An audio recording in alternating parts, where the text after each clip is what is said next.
కొరింథీ పత్రికను ధ్యానం చేస్తూ ఉన్న కొరింథీలకు రాయబడిన మొదటి పత్రిక 12వ అధ్యాయం. కొరింథీలకు రాయబడిన మొదటి పత్రిక 12వ అధ్యాయం. 31 వచనాలు ఉన్నాయి. పర్వాలేదు, మనందరికి టైం ఉంది కదా, తొందర ఏం లేదు కదా. మనం చదువుదాం.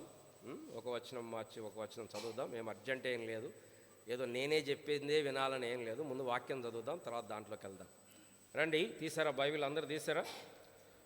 బైబిల్ చక్కగా పట్టుకోనండి. 12వ అధ్యాయం 31 వచనాలు. మరియు సహోదరులారా, ఆత్మ సంబంధమైన వరములను గురించి మీకు తెలియకుండా నాకు ఇష్టం లేదు. ఎటుపడినా అటు నడిపింపబడితేనని మీకు తెలియదు.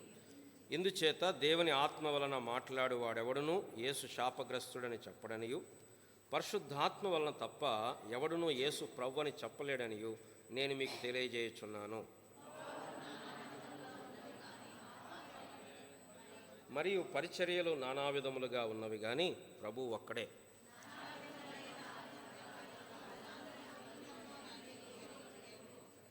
అయినను అందరి ప్రయోజనము కొరకు ప్రతి వానికి ఆత్మ ప్రత్యక్షత అనుగ్రహించబడుచున్నది.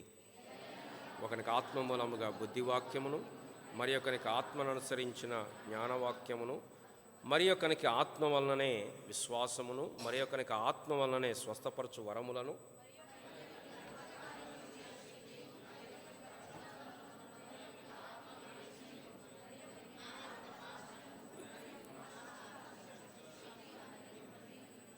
అయినను వీటన్నిటినీ ఆత్మ ఒకడే తన చిత్తము చొప్పున ప్రతివానికి ప్రత్యేకముగా పంచియిచ్చుచు కార్యసిద్ధి కలుగజేయుచున్నాడు.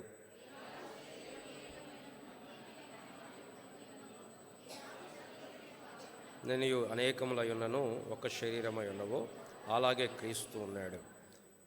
ఎలాగనగా యూదులమైనను గ్రీసు దేశస్థులమైనను దాసులమైనను స్వతంత్రులమైనను మనమందరము ఒక్క శరీరములోనికి ఒక్క ఆత్మ యందే బాప్తిస్మం పొందితిమి. మనమందరము ఒక్క ఆత్మను పానము చేసిన వారమైతిమి.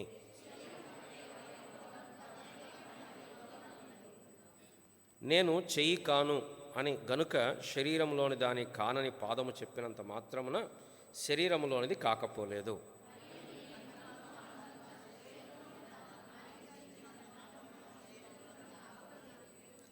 శరీరమంతయు కన్నైతే వినుట ఎక్కడ? అంతయు వినుట అయితే వాసన చూచుటెక్కడ?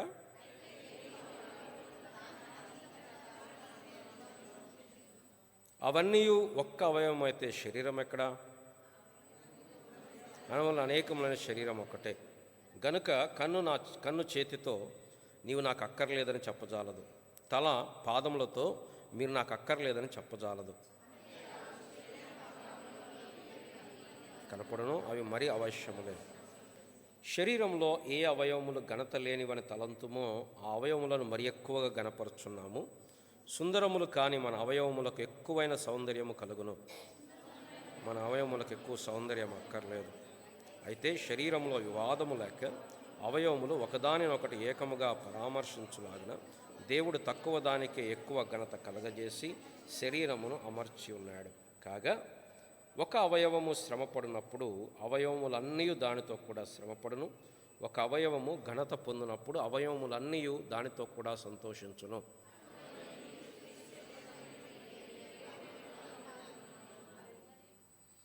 మరియు దేవుడు సంఘములో మొదట కొందరిని అపోస్తలులుగాను, పిమ్మట కొందరిని ప్రవక్తలుగాను, పిమ్మట కొందరిని బోధకులుగాను, అటు పిమ్మట కొందరిని అద్భుతములు చేయువారినిగాను, తర్వాత కొందరిని స్వస్థపరచు కృపావరములు గలవారిగాను, కొందరిని ఉపకారములు చేయువారినిగాను, కొందరిని ప్రభుత్వములు చేయువారినిగాను, కొందరిని నానా భాషలు మాట్లాడు వారినిగాను నియమించెను.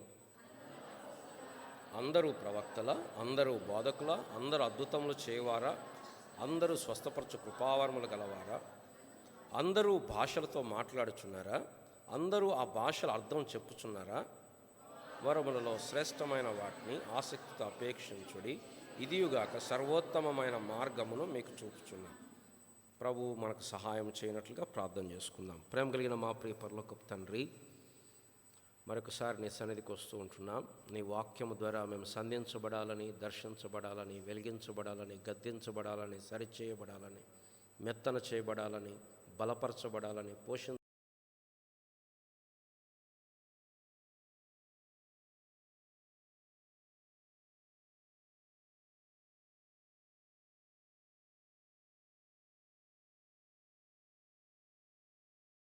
ఉన్న బలహీనతలన్నీ కొట్టివేసి పరిశుద్ధాత్మ యొక్క సహాయము చేత నీ వాక్యమును ప్రకటించబడినట్లుగా కృప చూపించండి. మమ్మల్ని జ్ఞాపకం చేసుకునండి, మమ్మల్ని మీ స్వాధీనంలో ఉంచుకునండి. అటు ఇటు చలించే మా తలంపులు, మా బలహీనతలు, మా శరీర బలహీనతలు వీటిని కొట్టివేసి ప్రవ్వ మెట్టుకు నాయన నీ మార్గంలో మేము ముందుకు కొనసాగునట్లుగా, నీ జ్ఞానము కలిగి నీ యొక్క మార్గములో మేము ముందుకు వెళ్ళినట్లుగా, నీ వెలుగులో మేము ముందుకు నడుచున్నట్లుగా మమ్మల్ని జ్ఞాపకం చేసుకున్నామని, మా సమయాన్ని ఆశీర్వాదకరంగా దీవెనకరంగా చేయమని యేసు ప్రభువు వారి శ్రేష్టమైన ఘనమైన నామమున ప్రార్థించి అడిగి వేడుకుంటున్నాము తండ్రి, ఆమేన్.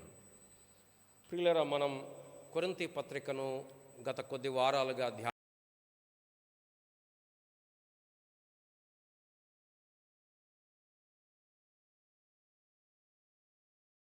మొట్టమొదటి భాగం, మొదటి 6 అధ్యాయాలు. ఈ 6 అధ్యాయాల్లో ఆ కొరింథు సంఘములో ఉన్నటువంటి సమస్యలని పౌలు గారు అడ్రస్ చేస్తున్నాడు. ఇక 7వ అధ్యాయం నుంచి వారు పౌలు గారికి ఒక ఉత్తరం రాశారు. అయ్యా, మాకు ఈ డౌట్లు ఉన్నాయి, మాకు ఈ సమస్యలు ఉన్నాయి, నువ్వేం చెప్తావు అంటే ఆయన వాళ్ళకి రిప్లై రాస్తున్నాడు. కాబట్టి మొదటి 6 అధ్యాయాల్లో ప్రాముఖ్యంగా 3 విషయాలు ఆయన డీల్ చేశాడు.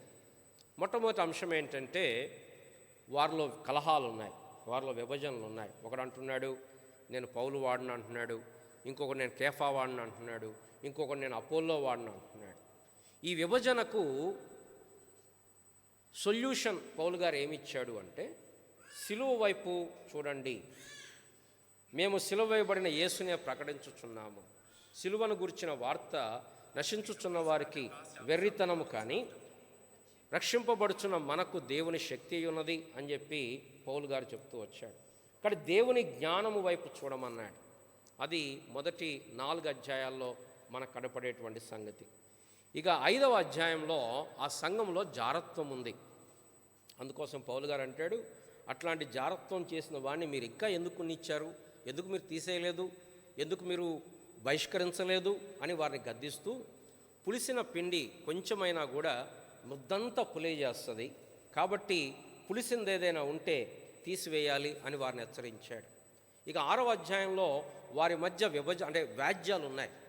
ప్రభు అన్నాడు, పౌలు గారు చెప్పాడు, ఏం చెప్పాడు, ఒకవేళ వ్యాజ్యం ఉంటే అన్యజనులకు మధ్య పోయి వ్యాజ్యం ఆడే బదులు నష్టపోవటం మేలు కదా అంటాడు పౌలు గారు. అంటే ప్రభువుకు అప్పచెప్పుకోవడం మంచిది కదా అంటాడు. చెప్తూ అక్కడ ఇంకొక సమస్య కూడా ఆయన అడ్రస్ చేశాడు. వ్యభిచారము అనేటువంటి సమస్యను మరలా అడ్రస్ చేశాడు. ఏంటి యాంటీడోట్ అంటే, మన దేహము ప్రభువుకు ఆలయమై ఉన్నది, మీరు మీ సొత్తుకారు, విలువ పెట్టి కొనబడినవారు, మీ దేహములు మీలో ఉన్న పరిశుద్ధాత్మకు ఆలయమై ఉన్నవని మీరు ఎరగరా అని చెప్తూ ఉన్నాడు. ఇది 6వ అధ్యాయం వరకు ఉన్న సంగతులు. 4 సమస్యలు అడ్రస్ చేశాడు. ఇక 7వ అధ్యాయం నుంచి ఆరంభించాడు. 7వ అధ్యాయం మొట్టమొదటి వచనం ఏం రాయబడింది, మీరు రాసిన వాటి విషయము. వాళ్ళు ఉత్తరం రాశారు. మొట్టమొదట వివాహం గురించి రాశారు. వివాహం చేసుకోవాలా వద్దా, ఒకవేళ భర్త చనిపోతే ఎలాగా, భార్య లేకపోతే ఎలాగా, లేకపోతే భార్య రక్షణ పొంది భర్త రక్షణ పొందకపోతే ఎలా, భర్త రక్షణ పొంది భార్య రక్షణ పొందకపోతే ఎలా, ఈ విషయాలన్నీ రాస్తుంటే వారికి విపులంగా దేవుని నియమాలు అందించాడు అపోస్తలుడు 7వ అధ్యాయంలో. ఇక 8, 9, 10 అధ్యాయాలు ఒక ప్రాముఖ్యమైన అంశం, విగ్రహార్పితమైనది తినొచ్చా తినకూడదా అనే అంశాన్ని 8 నుంచి 10 అధ్యాయాల్లో వివరిస్తూ ఉన్నాడు. ఆ వివరించేటువంటి క్రమంలో ఆయన చెప్పింది ఏంటి అంటే, విగ్రహంలో ఏమీ లేదు, కానీ అన్యజనులు అర్పించేటువంటి బలులు అవి విగ్రహాలు మాత్రమే కాదు, దయ్యములకు అర్పిస్తున్నారు. కాబట్టి మీరు వాటిలో పాలు పొందడం నాకు ఇష్టం లేదు, మనం ప్రభువునికి రోషం పుట్టించకూడదు, కాబట్టి వాటి నుంచి వేరై ఉండండి, దూరంగా ఉండండి, విగ్రహారాధనకు దూరంగా పారిపోండి అని 8, 9, 10 అధ్యాయాల్లో వివరించాడు. ఇక 11 నుంచి 14 అధ్యాయాల వరకు ఆ సంఘము యొక్క ఆరాధన క్రమంలో ఉన్నటువంటి ప్రాముఖ్యమైన 3 అంశాల గురించి పౌలు గారు మాట్లాడుతున్నాడు. 11వ అధ్యాయంలో 2 అంశాలు మాట్లాడాడు. ఏంటా 2 అంశాలంటే, మొట్టమొదట స్త్రీలు ముసుగు వేసుకొనుట అనేటువంటి అంశం గురించి మాట్లాడుతూ అక్కడ ఆయన తీసుకొచ్చిన ఆర్గ్యుమెంట్ బేస్ ఏంటంటే, క్రీస్తుకు దేవుడు శిరస్సు, పురుషునికి క్రీస్తు శిరస్సు, స్త్రీకి పురుషుడు శిరస్సు. ఇది క్రమం అని చెప్తూ, దేవుడు చేసినప్పుడు మొదట పురుషుణ్ణి, దాని తర్వాత స్త్రీని చేశాడు, పురుషుని కొరకు స్త్రీని చేశాడు. అట్లని చెప్పి ఒకళ్ళు ఎక్కువ ఒకళ్ళు తక్కువ కాదు అని ఆయన అన్నాడు. నేను కూడా అంటాను, అక్కడ రాయబడిన విషయం. ఇద్దరు ఒకరికి తక్కువ అని చెప్పి అనుకోకూడదు, బట్ వాళ్ళ బాధ్యతలు వేరే, వారికి ఇవ్వబడినటువంటి రెస్పాన్సిబిలిటీస్ వేరే. కాబట్టి ఏమన్నాడంటే, అధికార సూచనగా స్త్రీ ముసుగు వేసుకుంటా మంచిదని చెప్పాడు. సరే, ఇప్పుడు దాని మీద కొంతమంది అది ఓన్లీ కొరింథీ సంఘానికి చెప్పాడు, బైబిల్లో ఎక్కడా లేదు అని చెప్పి అంటూ ఉంటారు. బట్ అక్కడ చదివిన ఆర్గ్యుమెంట్ ప్లెయిన్గా చదివితే అర్థమయ్యేది అది కల్చరల్ ఇష్యూ అని పౌలు గారు చెప్పినట్టుగా మనకు అనిపించదు. సరే, నిజమే, వేరే ఉత్తరాలు రాసినప్పుడు అక్కడెక్కడ వారి గురించి చెప్పలేదు. బట్ చెప్పలేదు కదా అని చెప్పి ఇక్కడ చెప్పింది మనం కాదు అంటానికి కూడా లేదు.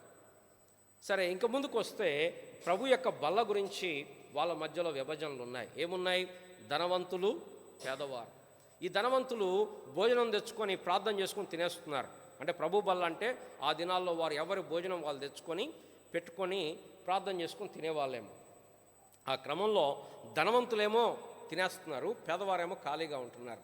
ఈ ధనవంతులు తినేటప్పుడు అరే వారికి లేదు కదా, ఇది ప్రభు శరీరం కదా, ఇది సంఘము కదా అని చెప్పి అనుకోవట్లా. వాళ్ళు ఏం చేస్తున్నారు? టకటక తినేస్తున్నారు. ఒకడు మత్తులు అవుతున్నాడు, ఇంకోటి ఆకలిగా ఉంటున్నాడు.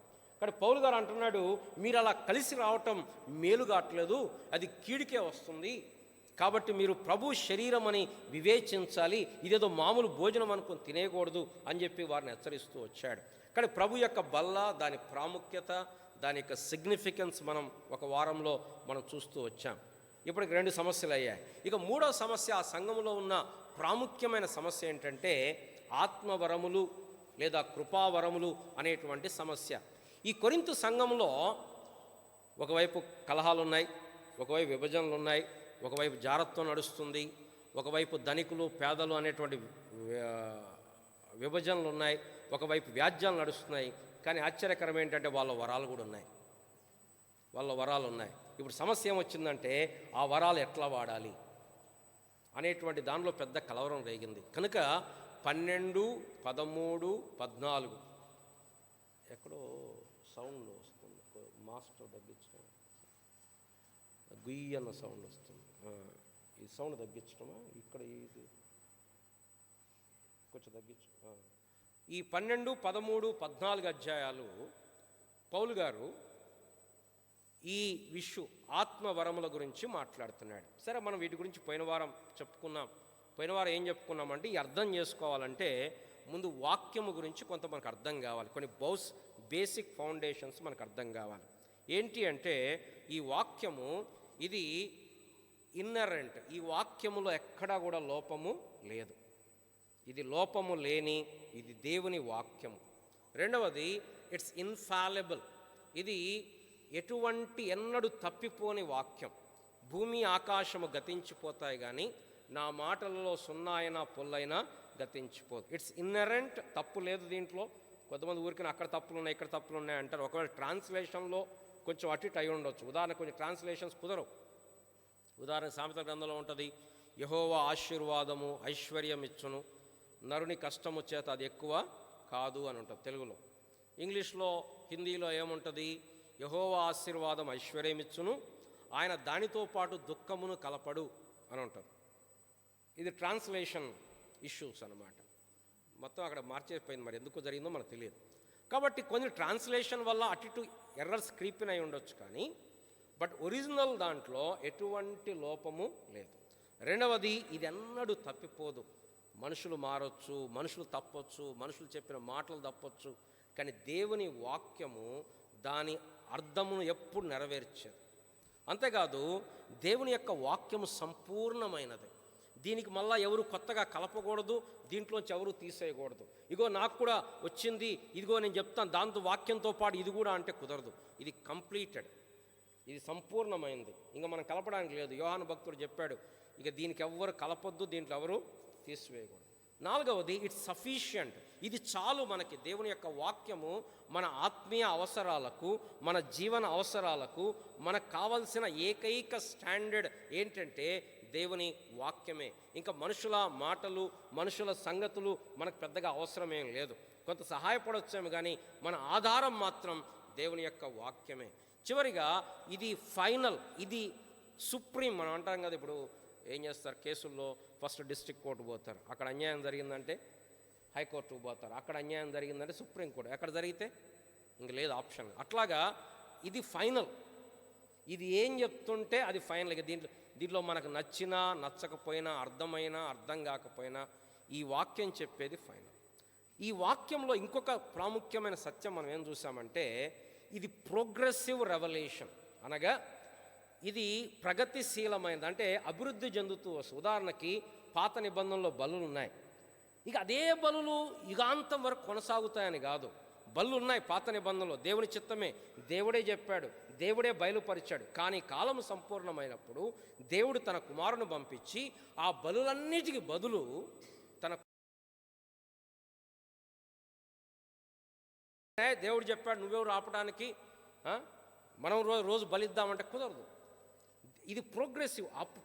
అసలైంది రాకముందు ఛాయగా ఉన్నది, అది వచ్చిన తర్వాత ఆగిపోయినాయి. కానీ ఇప్పటికీ నేటి దినాలు చాలామంది మనం పస్కా పండుగ ఆచరించాలంటారు, అక్కడ పోస్టర్లు వేస్తుంటారు పస్కా పండుగని. లేకపోతే ఈ లెంట్ డేస్లో వాళ్ళు ఏం చేస్తారు, శిష్యుల పాదాలు గడగాలని చెప్పి ప్రభువు చెప్పాడు, మనం కూడా పాదాలు గడగాలంటారు. అంటే వాళ్ళు ఇంకా వెనకాల ఉన్నారు, అది నెరవేర్చబడింది. కానీ దేవుని యొక్క వాక్యంలో నిజంగా కొన్ని జరిగాయి, అద్భుతాలు జరిగాయి. కానీ కాలక్రమేణా వచ్చినప్పుడు, శ్రేష్టమైనది వచ్చినప్పుడు మిగతా గతించిపోయాయి. అది మనకు అర్థం కావాలి. కానీ ఈ దృక్పథంతో మనం దేవుని యొక్క వాక్యాన్ని మనం చదివినప్పుడు దేవుడు తన సంగతులను మనం బయలుపరుస్తాడు. సరే, ఇప్పుడు మన భాగంలోకి వస్తే ఆత్మవరంలో గురించి పౌలు గారు మాట్లాడుతూ ఆయన చెప్తున్నాడు, మొట్టమొదటిగా పరిశుద్ధాత్మ దేవుడుని ఇంట్రడ్యూస్ చేసినప్పుడు ఏం చెప్తున్నాడు అంటే, మొట్టమొదటి 3వ వచనంలో ఇందుచేత దేవుని ఆత్మ వలన మాట్లాడువాడెవడు యేసు శాపగ్రస్తుడని చెప్పడనియు, పరిశుద్ధాత్మ వలన తప్ప ఎవడునూ యేసు ప్రభు అని చెప్పలేడనియు నేను మీకు ప్రియులారా, మనము ఒకప్పుడు మన ఉదయకాల సమయంలో చూస్తూ వచ్చాం. మనం ఎలాంటి వారం అంటే అంధకారమైన మనసు కలిగిన వారం. ఇక్కడ పౌలు గారు అంటున్నాడు, మీరు అన్యజనులై ఉండినప్పుడు మూగ విగ్రహములను ఆరాధించుటకు ఎటు పడినా అటు నడిపింపబడుతారని మీకు తెలియదు. ఇలాంటి మనం ఏది అంధకారమైన మనసు కలిగినటువంటి, చీకట్లో ఉన్నటువంటి, కఠినమైన హృదయం కలిగి దేవుని జీవము నుంచి వేరై అంధకారంలో నడుస్తున్న మనము దేవుని వైపు తిరగటానికి కారణం ఏంటంటే, పరిశుద్ధాత్మ దేవుడు మనల్ని తిరిగి జన్మింపజేశాడు. పరిశుద్ధాత్మ దేవుడు మనలోని రాతి గుండెను తీసివేసి మాంసపు గుండెనిచ్చాడు. పరిశుద్ధాత్మ దేవుడు మన పాత స్వభావాన్ని తీసివేసి పాపమంటే ప్రేమ, పాపమంటే ఇష్టం, పాపమంటే అపేక్ష కలిగిన ఆ మనస్సును తీసివేసి, పాపమంటే అర్రులు జాచేటువంటి, పాపం కొరకు ఎంత లోతుకైనా దిగజారేటువంటి మనస్సును తీసివేసి దేవుని కొరకు అపేక్ష కలిగిన మనస్సుని పరిశుద్ధాత్మ దేవుడు మనకిచ్చాడు. కాబట్టి ఒక వ్యక్తి రక్షణ పొందటం, ఒక వ్యక్తి యేసును ప్రభు అని యథార్థంగా ఒప్పుకోవటం అనేది దేనికి సూచన అంటే పరిశుద్ధాత్మ దేవుడు తనలో ఉన్నాడు. కానీ ప్రతి విశ్వాసి రక్షణ పొందినప్పుడు పరిశుద్ధాత్మ దేవుడు వారిలో ఉంటాడు, వారిలో నివసిస్తాడు. మనం చదివాం గతంలో, పరిశుద్ధాత్మ దేవుడు ముద్రిస్తాడు. ముద్ర అంచె దినము వరకు ముద్రించబడుతున్నా ఇది మనం. కాబట్టి ఒక వ్యక్తి ప్రభువును ఒప్పుకుంటున్నాడు అంటే అర్థం పరిశుద్ధాత్మ దేవుడు కార్యం చేశాడు, అంతేగాని రక్షణ పొందిన తర్వాత ఒక 6 నెలలకు ఎప్పుడో వస్తాడని కాదు. ఇక రెండవది, అది లిట్మస్ టెస్ట్ అన్నమాట. ఒక వ్యక్తి రక్షణ పొందాడు అంటే లోపల పరిశుద్ధాత్మ దేవుడు ఉన్నాడు, నివసిస్తూ ఉన్నాడు. పాత నిబంధనలో దేవుడు వారి పక్షమున ఉన్నాడు. సువార్తలలో దేవుడు యేసు ప్రభువారు వారి మధ్యలో నివసించాడు. ఇప్పుడు యేసు పరిశుద్ధాత్మ దేవుడు మన లోపల ఉన్నాడు, మనలో ఉన్నాడు.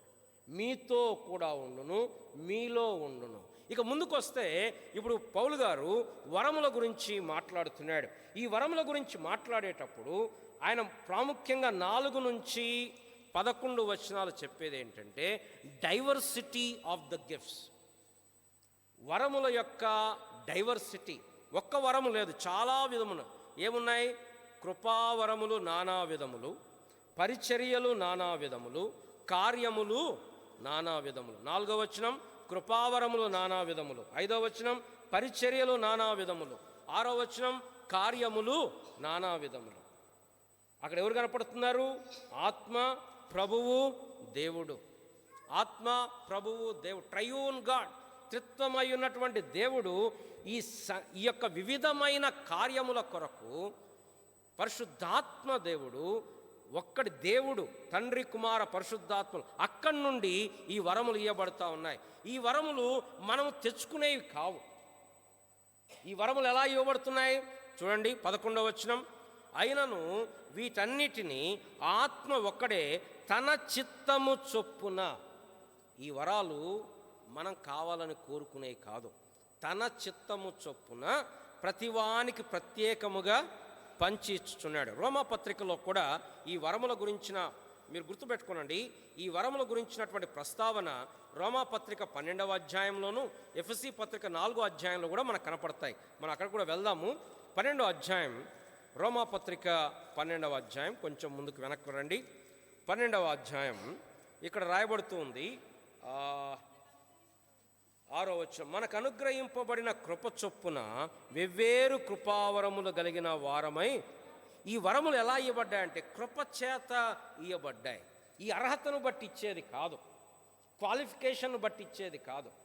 ఒకటి తన ఇష్టము చొప్పున ఇస్తున్నాడు, రెండవది ఆయన కృపను బట్టి ఇస్తున్నాడు, మూడవది ఎందుకు ఇస్తున్నాడు అంటే 7వ వచనం, అయినను 1 కొరింథీ 12:7, అయినను అందరి ప్రయోజనము కొరకు ప్రతి వానికి ఆత్మ ప్రత్యక్షత అనుగ్రహించబడు. అందరి ప్రయోజనము కొరకు, ఇది సొంత ప్రయోజనానికి కాదు. ఎప్పుడైతే ఈ వరాల గురించి మాట్లాడుతున్నాడో ఏం చెప్తున్నాడు పౌలు గారు ఈ భాగంలో అంటే వరములు దేవుని దగ్గర నుంచి వస్తాయి. యాకోబు ఏమంటాడు? ఆత్మ సంబంధమైన ప్రతి ఈవియు, శ్రేష్టమైన ప్రతి వరమును జ్యోతిర్మయుడగు తండ్రి యొద్ద నుండి. చదువుతారా? యాకోబు పత్రిక 1వ అధ్యాయం, చక్కని మాట. యాకోబు పత్రిక 1వ అధ్యాయం. నా ప్రియ సహోదరులారా, 17వ వచనం, మోసపోకుడి, శ్రేష్టమైన ప్రతి ఈవియు, సంపూర్ణమైన ప్రతి వరమును పరసంబంధమైనదై జ్యోతిర్మయుడగు తండ్రి యొద్ద నుండి వచ్చును. ఈ వరములు తండ్రి దగ్గర నుండి వచ్చేటువంటి వరములు. ఎందుకు ఇస్తున్నాడు? అందరి ప్రయోజనము కొరకు. అందరంటే ఎవరిక్కడ? సంఘము, శరీరం. సరే, ఆ మాట మనం చూద్దాం.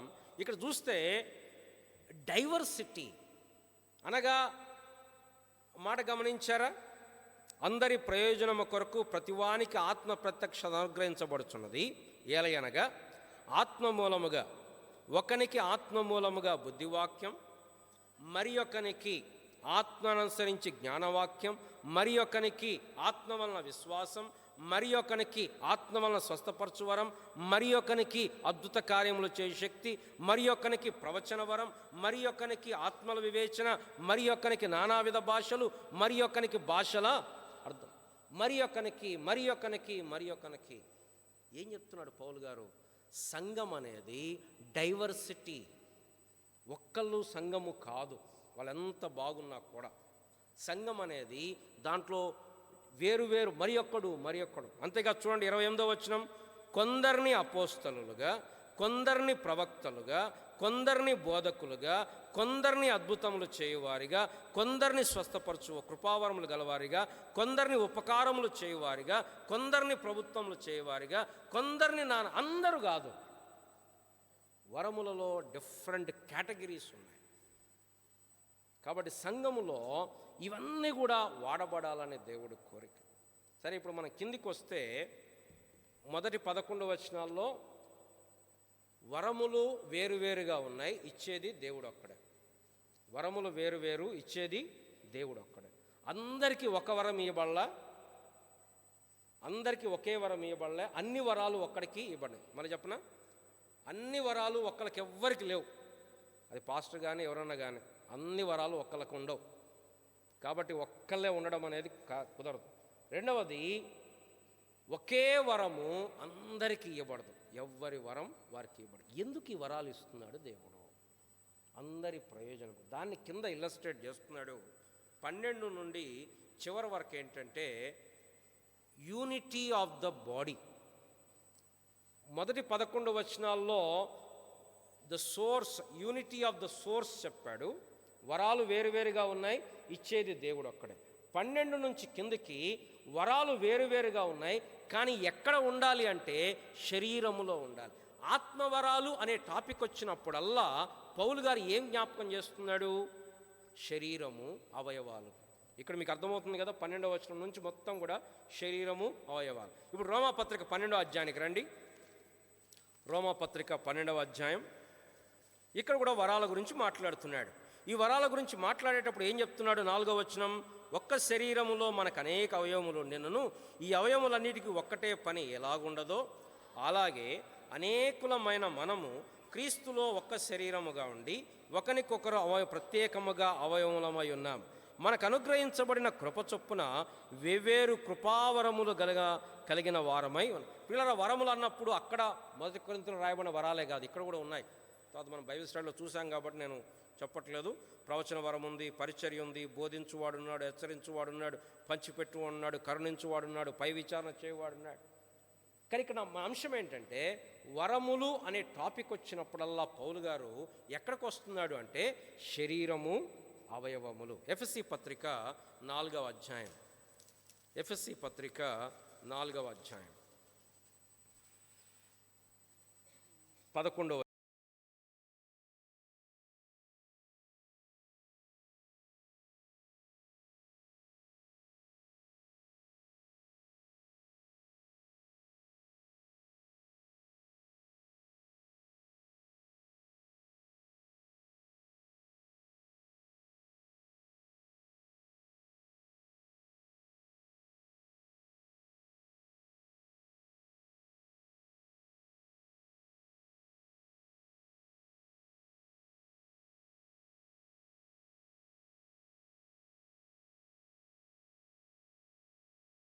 ఆయన నుండి సర్వ శరీరము చక్కగా అమర్చబడి తనలో ఉన్న ప్రతి అవయవము తన పరిమాణము చొప్పున పనిచేయుచుండగా ప్రతి కీలు వలన కలిగిన బలము చేత అతకబడి ప్రేమయందు తనకు క్షేమాభివృద్ధి కలుగునట్లు శరీరమునకు అభివృద్ధి కలగజేసుకొనుచున్నది. పిల్లరా, మనం గమనించేది ఏంటంటే పౌలు గారు ఆత్మవరాల గురించి మాట్లాడిన ప్రతిసారి ఎక్కడికి వస్తున్నాడు అంటే శరీరము, అవయవములు. ఏంటి శరీరము? ఎందుకు ఈ అనాలజీ మరలా చెప్తున్నాడు అంటే శరీరము అంటే సంఘము, క్రీస్తు ప్రభువారి యొక్క సంఘం. నేటి దినాల్లో ప్రజలకు సంఘము గురించినటువంటి కాన్సెప్ట్ మిస్ అయిపోయింది. అంటే చాలాసార్లు మనం ఏమనుకుంటున్నామంటే ఆప్షనల్ అనుకుంటున్నాం. పిల్లరా, యేసు ప్రభువారు ఆయన ఈ లోకమును విడిచిపెట్టి వెళ్ళిపోయిన తర్వాత ఇక్కడ పరిశుద్ధులు క్షేమాభివృద్ధి పొందటానికి, పరిచర్య ధర్మం జరగటానికి దేవుడు పెట్టిన ఇన్స్టిట్యూషన్ ఏంటి అంటే సంఘము. ప్రభు అన్నాడు, నా సంఘమును నేను కట్టుదును, పాతాళ లోక ద్వారములు దాని ఎదుట నిలువ నేరవు. పరిశుద్ధులు సంపూర్ణులు కావాలి అంటే తప్పనిసరిగా దేంట్లో ఉండాలి అంటే సంఘములో ఉండాలి. ఇది మర్మముగా పాత నిబంధనలో ఉంది, కొత్త నిబంధనలో ఇది బయలుపరచబడింది. ఏంటి మర్మము? యూదులు, అన్యజనులు వారందరూ ఏకమై దేవుని పిల్లలుగా. పాత నిబంధనలు ఏముంది? యూదులు మాత్రమే దేవుని పిల్లలు, మిగతా వాళ్ళెవరూ దేవుని పిల్లలు కాదు. మందిరంలోనికి రాకూడదు, బలి అర్పించకూడదు, పాలు పొందకూడదు. కానీ ఆ మర్మం ఏ మర్మము? అన్యజనులు అందరూ కూడా యూదులతో ఏకమై ఉన్నారు. ఇది సంఘమును గురించిన మర్మం. చాలాసార్లు మర్మాలంటే వేరువేరు అనుకుంటాం, కానీ కొత్త నిబంధనలో పౌలు గారు మర్మము అన్న ప్రతి చోట ఆల్మోస్ట్ ఆల్ దేని గురించి మాట్లాడుతున్నాడంటే సంఘ మర్మము. రండి, ఎఫెసీ పత్రిక 3వ అధ్యాయం. ఎఫెసీ పత్రిక 3వ అధ్యాయం 9వ వచనం. ఎఫెసీ 3:9.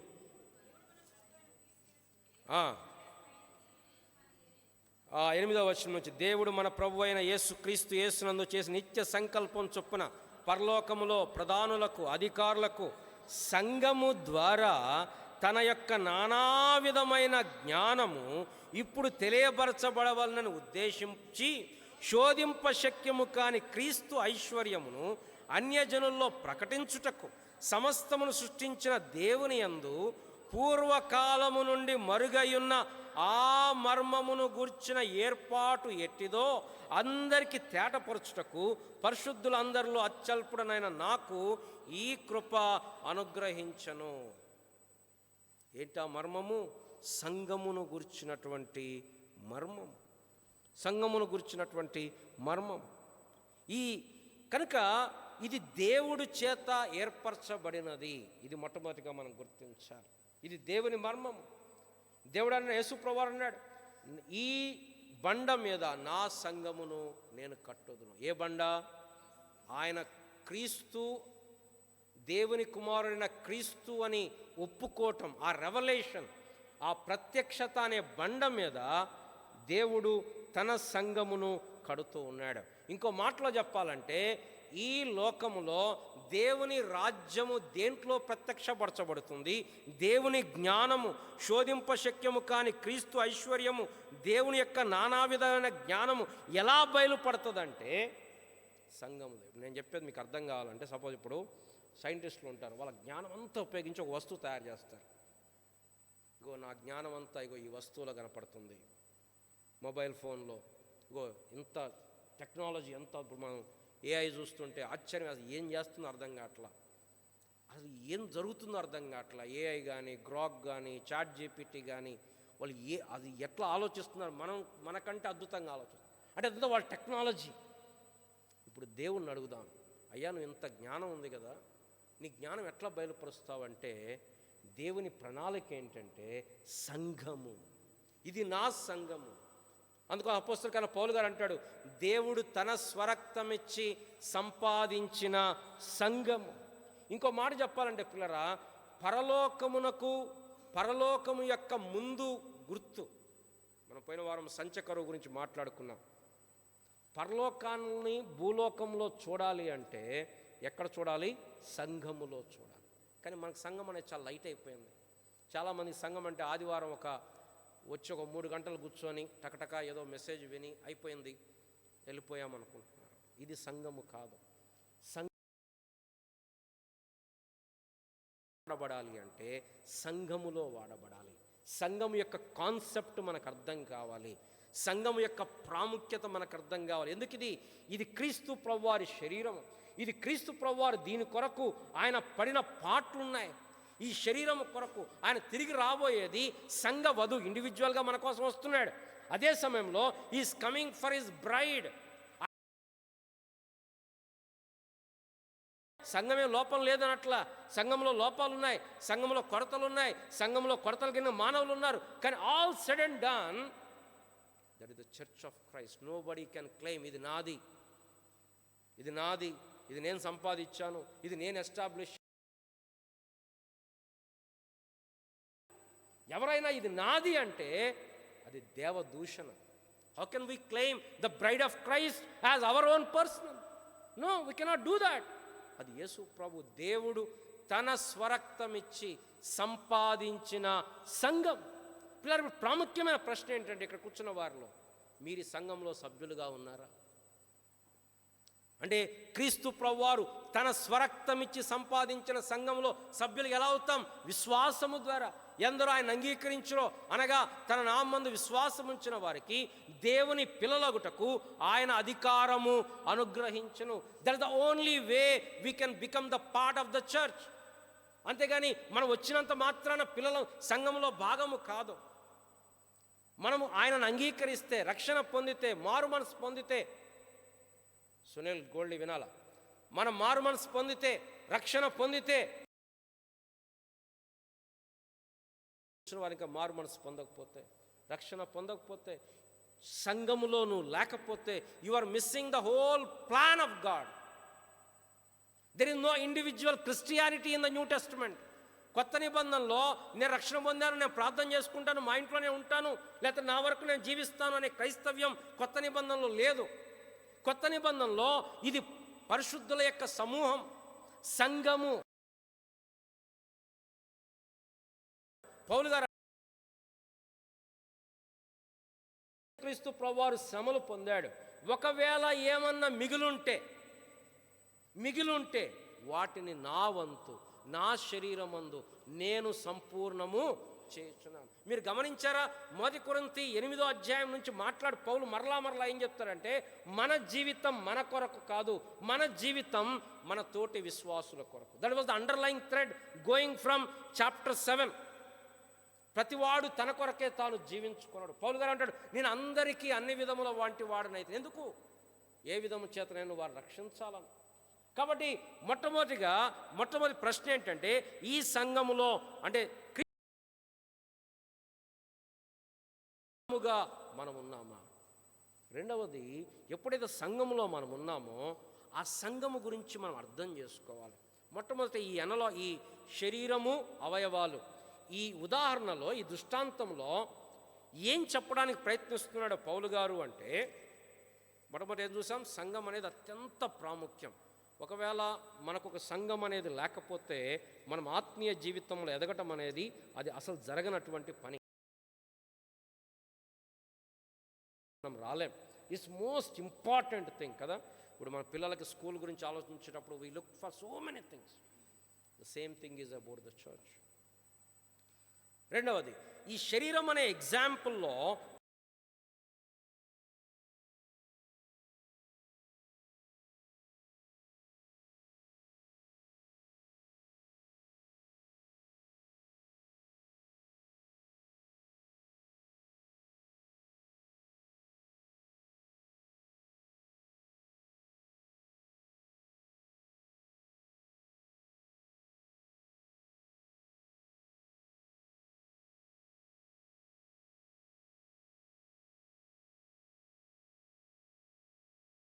వేరు కానీ శరీరం ఒక్కటే.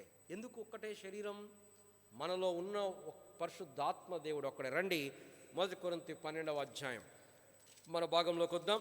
1 కొరింథీ 12వ అధ్యాయం 12వ వచనం, ఎలాగు శరీరం ఏకమై ఉన్నను అనేకమైన అవయవములు కలిగి ఉన్నదో, ఎలాగు శరీరం యొక్క అవయవములన్నీ అనేకములై ఉన్నను ఒక్క శరీరమై ఉన్నావో, అలాగే క్రీస్తున్నాడు.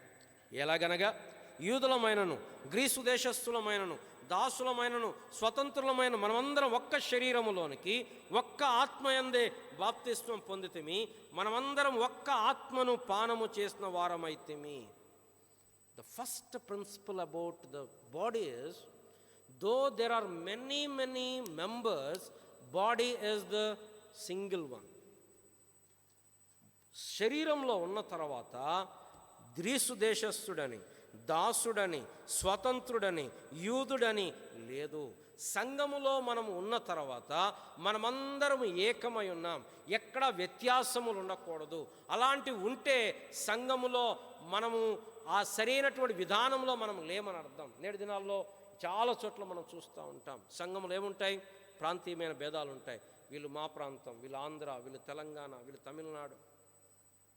తెలంగాణలో స్టేజ్ ఎక్కాలన్నా ఆంధ్రలో ఎక్కకూడదని వాళ్ళు అంటారు. ఆంధ్రలో ఎక్కుతారా? తెలంగాణలో, మేము తెలంగాణలో ఉన్నాం, వాళ్ళు ఎక్కడి నుంచో రావటం ఏంటి అనుకుంటారు. ప్రాంతీయ భేదాలు లేవు. కులము, మతము అనేది ఉండకూడదు. ఒక్కసారి రక్షణ పొందిన తర్వాత మనము కానీ నేను ఫలానా కులం, నేను ఫలానా అనుకుంటే అసలు క్రీస్తు రక్తాన్ని మనం అర్థం చేసుకోవాలి. క్రీస్తు ప్రభువారి యొక్క సిలువను మనం అర్థం చేసుకోవాలి. ఆ సిలువ యూదులను, అన్యజనులను కలిపితే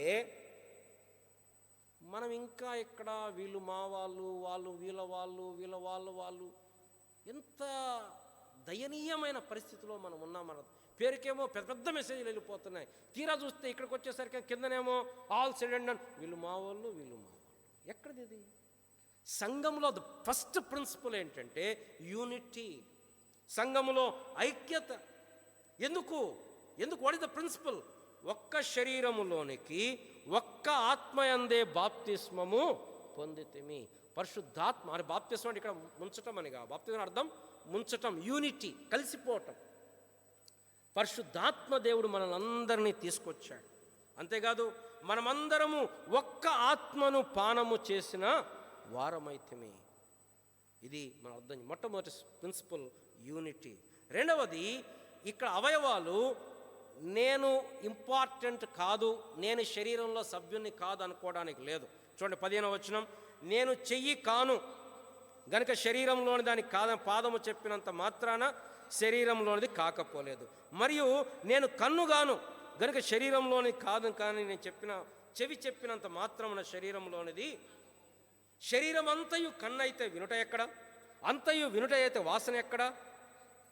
దేవుడు తన అవయవములలో ప్రతిదాన్ని తన చిత్త ప్రకారం శరీరంలో ఏమర్థమవుతుంది మనకి? శరీరం అంటే ఒక్క అవయవం కానే కాదు. సంఘం అంటే పాస్టర్ ఒక్కడు కాదు. సంఘం అంటే సంఘ పెద్దలొక్కళ్ళు కాదు. సంఘం అంటే అన్ని అవయవాలు కలిస్తేనే సంఘం. అంతేగాని ఇప్పుడు అన్న నేనుందన్నా, నేను వచ్చినా రాకపోయినా ఏం కాదన్నా, ఆదివారం నేను కనపడకపోయాను కదా, నేనే స్టేజ్ ఎక్కను కదా అనుకోవడానికి లేదు. ప్రతి అవయవం ప్రాముఖ్యమే. ఏ అవయవం కూడా నేను కాదు అని చెప్పి అంటానికి లేదు. కారణం శరీరం అంటేనే ప్రతి అవయవం. కొన్ని కళ్ళుగా ఉండొచ్చు, కొన్ని కాళ్ళుగా ఉండొచ్చు, కొన్ని చెవులుగా ఉండొచ్చు, కొన్ని ముక్కుగా ఉండొచ్చు. మరి ఎందుకు అవయవాలంటే దేవుడు తన చిత్త ప్రకారం మనలని ఆ సంఘములో అవయవములుగా ఉంచాడు. పైన మీరు గమనించారా? తన చిత్త ప్రకారం వరాలు ఇచ్చాడు, కింద తన చిత్త ప్రకారం సంఘములో అవయవములుగా పెట్టాడు. ప్రాముఖ్యమైన ప్రశ్న ఏంటంటే, మనం సంఘములో మన పాత్ర ఎరిగామా? ఫస్ట్ ఆఫ్ ఆల్ ఎరిగితే దాన్ని నమ్మకంగా పోషిస్తున్నామా? చాలాసార్లు ఇది అర్థం కాదు మనకి. అంటే ఇప్పుడు మనకు సంఘంలో రాగానే ఎమ్మటి రాసియారు, బాబు ఇది నీ బాధ్యత అని చెప్పి వస్తుంటే, ఇన్వాల్వ్ అవుతుంటే, కలిసి వస్తుంటే మీలో ఉన్న వరమును బట్టి దేవుడు మనల్ని బలపరిచి వాడుకుంటాడు. సంఘ నాయకత్వం కూడా గుర్తిస్తుంది మనలో ఉన్న వరాలని. వాళ్ళు గుర్తించినా గుర్తించకపోయినా దేవుడైతే ఎట్లాంటివనైనా సామాన్ల గదిలో దాక్కున్న సౌలును తీసుకొస్తాడు, ఎక్కడో అరణ్యంలో గాచుకునే దావీదును తీసుకొచ్చి సింహాసనం మీద కూర్చోబెడతాడు. దాన్ని ఎవ్వరూ మనుషులు ఆపాలనుకున్నా ఆపలేరు. కానీ ప్రాముఖ్యమైన ప్రశ్న ఏంటంటే ముందు కలిసి రావటం, సంఘంలో నమ్మకంగా ఉండడం.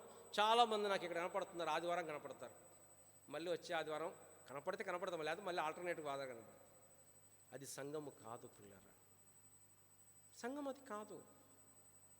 ప్రతి అవయవం ప్రాముఖ్యం. దేవుడు నిన్ను తన చిత్త ప్రకారం శరీరంలో ఉంచాడు.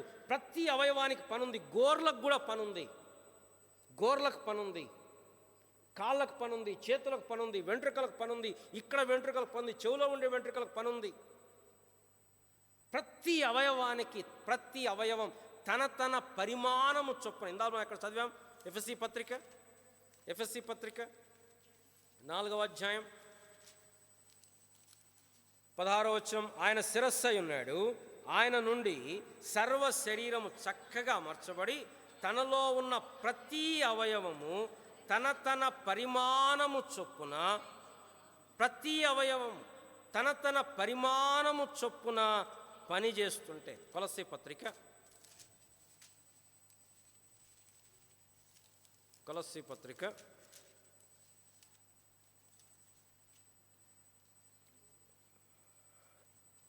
2వ అధ్యాయం 18 కలపడున్నాయి. కిందకు వచ్చేస్తే, ఆ శిరస్సు మూలమును అనగా క్రీస్తు ప్రభువారి మూలంగా సర్వ శరీరము కీళ్ల చేత నరముల చేత పోషించబడి అతకబడినదై దేవుని వలన కలుగు వృద్ధితో అభివృద్ధి పొందుతుంది. పిల్లరా, మీరు ఎక్కడున్నా, ఏ ప్రాంతంలో ఉన్నా దేవుని సంఘముతో కలిసి ఉండాలి.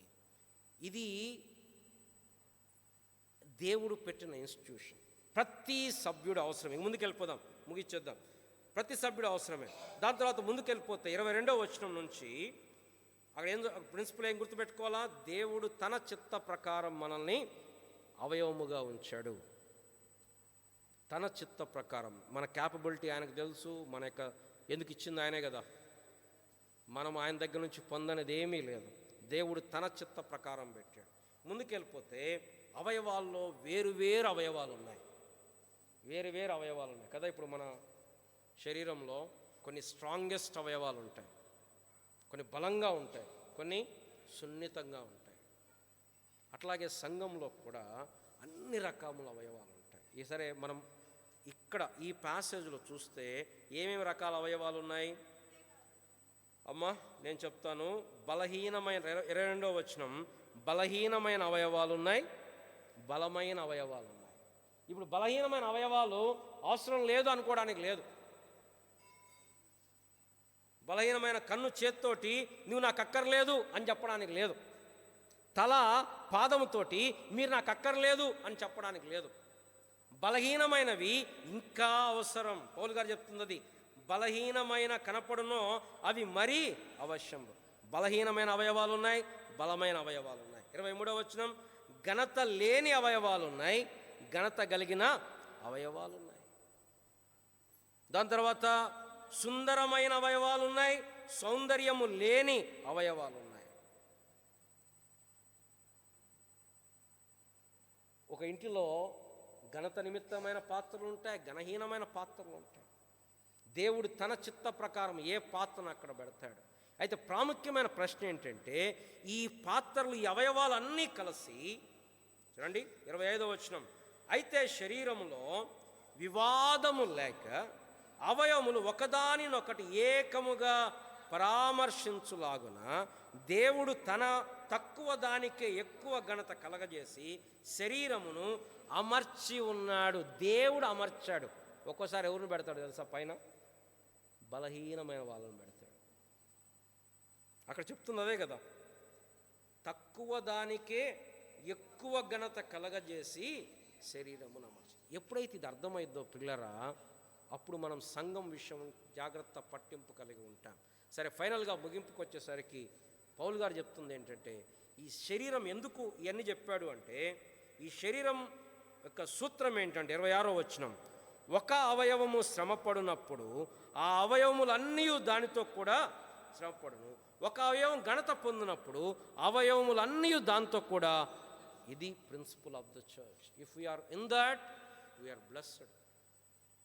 ఏంటి ప్రిన్సిపల్? ఒక అవయవం బాధపడితే మిగతా అవయవాలన్నీ బాధపడాలి.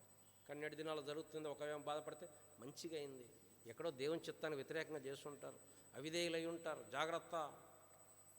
లేదు, ఒక అవయవం బాధపడితే మిగతా అవయవాలు బాధపడాలి. ఒక అవయవం ఘనత పొందితే వాళ్ళు ఎందుకు ఘనత పొందారు, మేము ఎందుకు ఘనత పొందలేదు, వాళ్ళు ఎందుకు ఎక్కారు అనుకోవడం లేదు. సంతోషించటం, వారితో కలిసి సంతోషం. ఇది సంఘము యొక్క సూత్రం. పౌలు గారు ఈ విషయాలు చెప్పి వరాల గురించి మాట్లాడుతున్నాడు. కానీ ఇప్పుడు వరాలు దేని కొరకు? ఇండివిజువల్ వాళ్ళ ఘనత కొరకు కాదు, అందరి ప్రయోజనం. ప్రభు ఈ సంఘము యొక్క, అంటే క్రీస్తు ప్రభు వారి యొక్క శరీరం యొక్క క్షేమాభివృద్ధి. రండి 14వ అధ్యాయంలో మనం వచ్చే బహుశా 2 వారాల తర్వాత మనం చూస్తామేమో, కానీ మీరు గమనించండి 14వ అధ్యాయంలో 4వ వచనం లేకపోతే 3వ వచనం, క్షేమాభివృద్ధియు హెచ్చరిక. 4వ వచనం, భాషతో మాట్లాడువాడు తనకే క్షేమాభివృద్ధి. 5వ వచనం, సంఘమునకు క్షేమాభివృద్ధి. 5వ వచనం మధ్య భాగం, సంఘమునకు క్షేమాభివృద్ధి. 12వ వచనం మధ్య భాగం, సంఘమునకు క్షేమాభివృద్ధి. కాబట్టి పరిచర్య, వరములు ఇవన్నీ దేని కొరకంటే సంఘము యొక్క క్షేమాభివృద్ధి. కానీ నేటి దినాల్లో దాన్ని చాలామంది ఇదిగో నాకు వరాలు ఉన్నాయని చెప్పి అందరిని ఆకర్షించుకోవడానికి, వారి స్వలాభానికి వాడుకుంటున్నారు. కానీ పర్పస్ అది కాదు. ఇది పౌలు గారు ఈ కాంటెక్స్ట్లో మనం చూస్తున్నాం. సరే, ఈ అధ్యాయాన్ని ఎలా ముగిస్తున్నాడు పౌలు గారు అంటే, అందరికీ అన్ని వరాలు లేవు. అందరు అపోస్తల్లా కాదు, అందరు ప్రవక్తలా కాదు, అందరు బోధకులా కాదు. కానీ ఈ వరములన్నిటికీ మించిన మార్గం ఉంది. ఏంటా మార్గము? ప్రేమ. వచ్చే వారం మనం దాన్ని చూస్తాం. ఈ వరాలన్నీ వాడాలి. ఎక్కడ వాడాలి? సంఘములో. ఏ వాతావరణంలో? ప్రేమ అనే వాతావరణం. ఆ కాంటెక్స్ట్లో 1 కొరింథీ 13వ అధ్యాయంలో ప్రేమ గురించి మాట్లాడుతున్నాడు. చాలాసార్లు మనం వినేది ఏంటంటే, అసలు ఈ కాంటెక్స్ట్ అంతా వదిలిపెట్టి ఇగో ప్రేమ అంటే ఇది అన్నట్టు మనం చెప్తాం. కానీ కాంటెక్స్ట్, ఆ ప్రేమ అధ్యాయం యొక్క కాంటెక్స్ట్ ఏంటంటే ఆత్మవరములు, సంఘం. వచ్చే వారం మనం ధ్యానం చేద్దాం. ఈ వారం చివరిగా మనం ముగించేటప్పుడు మొట్టమొదటిది, పరిశుద్ధాత్మ దేవుడు, తండ్రి, కుమార, పరిశుద్ధాత్మలు మనకు వరములు అనుగ్రహిస్తున్నారు. అన్ని వరాలు ఒక్కళ్ళకే లేవు, ఒకే వరం అందరికీ లేదు. There is diversity but there is unity in the source. అందరికీ దేవుడు ఇస్తాడు. రెండవది, సంఘము అనేది దేవుని ప్రణాళిక, ఇది దేవుని మర్మము, ఇది దేవుని యొక్క ఏర్పాటు, ఇది దేవుని యొక్క institution. It should be given top priority among every other thing. సంఘములో మనం భాగముగా ఉండాలి. రెండవది, సంఘములో దేవుడు మనల్ని ఎక్కడ పెట్టాడో మనం ఎరగాలి, దాన్ని మనం ప్రభు కొరకు వాడాలి. ఒకనాడు ప్రభు దగ్గర నిలబడ్డప్పుడు బలా నమ్మకమైన మంచి దాసుడా అని దేని గురించి అంటుంటాడు? నువ్వు భలే ఉద్యోగం చేసావు, అబ్బా నీలాగా ఉద్యోగం ఎవరు చేయలేదు అంటాడా? నువ్వు డబ్బులు భలే సంపాదించావు, ఫస్ట్ నీ దగ్గర 1000 రూపాయలు ఉండే, ఇప్పుడైతే భలే 10 లక్షలు డిపాజిట్ చేసినావు, వండర్ఫుల్ అంటాడా దేవుడు? మరి దేని గురించి చెప్తాడు? సంఘములో మన బాధ్యతను మనం నిర్వర్తించాము, ఎంత నమ్మకంగా చేశాం. అది ఆయన శరీరం, ఆయన శరీరం మనలో ఒక ఉద్దేశంతో దేవుడు పెట్టాడు. ఇది మనం ఎప్పుడైతే ఎరుగుతామో అప్పుడు మనుషుల గురించి మనం పట్టించుకోం. మనుషులను బట్టో లేకపోతే వాళ్ళు ఇలా అనుకున్న లేదు, ఇది ప్రభువు మనకు అప్పచెప్పాడు. ఇది మనం ఎరిగినప్పుడు ఆ పని చేస్తుంటే శరీరం అభివృద్ధి చెందుద్ది, అవయవాలు కూడా ఒకదానికోటి అతుక్కొని అవయవాలు కూడా అభివృద్ధి చెందుతాయి. ఎంత మంచి కన్నైనా ఎక్కడ పనిచేస్తుంది? శరీరంలో ఉంటే పనిచేస్తుంది. అబ్బా కన్ను బాగుందని తీసి పక్కన పెడితే, ఇక్కడ మనం ఎంత ఆత్మీయులమైన మనకేమవసరం? సంఘం అవసరం. అప్పుడు మనం నమ్మకంగా ప్రభు పనిచేస్తాం. ఒకనాడు ప్రభు అంటాడు, బలా నమ్మకమైన మంచి దాసు. యేసు ప్రభు వారి యొక్క శరీరాన్ని సంఘం నిర్లక్ష్య పెడితే మనం మన జీవితంలో చాలా కోల్పోతాం. ఈ విషయాన్ని మనం గుర్తెరిగి పౌలు గారు కొరింథీ సంఘానికి ఏం కన్వే చేస్తున్నాడు అనే విషయాన్ని మనం గ్రహించడానికి దేవుడు మనకు సహాయపడగాక. రండి ప్రార్థన చేసుకుందాం.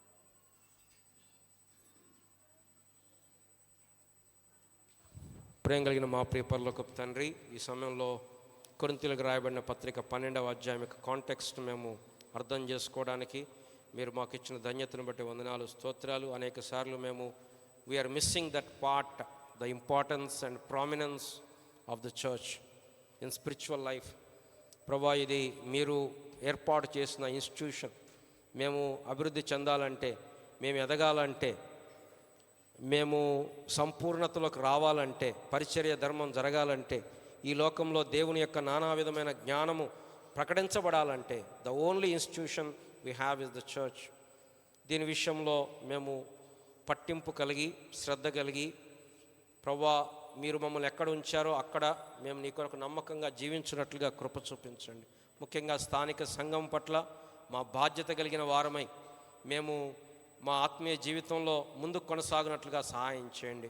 మేము శరీరంలో భాగముగా ఉన్నాం, అవయవముగా ఉన్నాం. మా బాధ్యత, మా రోల్, మా పాత్ర మేము గుర్తించడానికి, దాన్ని నమ్మకంగా చేయడానికి సహాయం చేయండి. ఇంకెక్కడైనా మారు మనసు పొందకపోతే, రక్షణ పొందకపోతే, శరీరంలో భాగంగా లేకపోతే దయతో వారిని జ్ఞాపకం చేసుకునండి. విశ్వాసము వారికి అనుగ్రహించండి. వారి యొక్క మనసును తెరవండి. నిన్ను అంగీకరించి నీ యొక్క శరీరంలో సభ్యులుగా వారు ఉండడానికి సహాయం చేయండి. ఇంకను ప్రభువా, మరి మానవ హద్దుబాట్లు, భాష, ఆలోచన, వీటి హద్దుబాటులో విత్తబడిన వాక్యాన్ని నీరు కట్టండి, ఫలింపచేయండి. దేవుని సంఘం యొక్క మర్మమును మేము ఇంకా లోతుగా గ్రహించటానికి మా కృప చూపించమని యేసు ప్రభు నామమున ప్రార్థిస్తున్నాం తండ్రి. అలాగే మోకరించి మనం ప్రభువులలో యోగ్యంగా పాల్గొందాం. వాక్యానుసారంగా మన హృదయాలను మనం ఒకసారి పరీక్ష చేసుకొని, పరిశీలన చేసుకొని ప్రభువులలో పాల్పొందాం.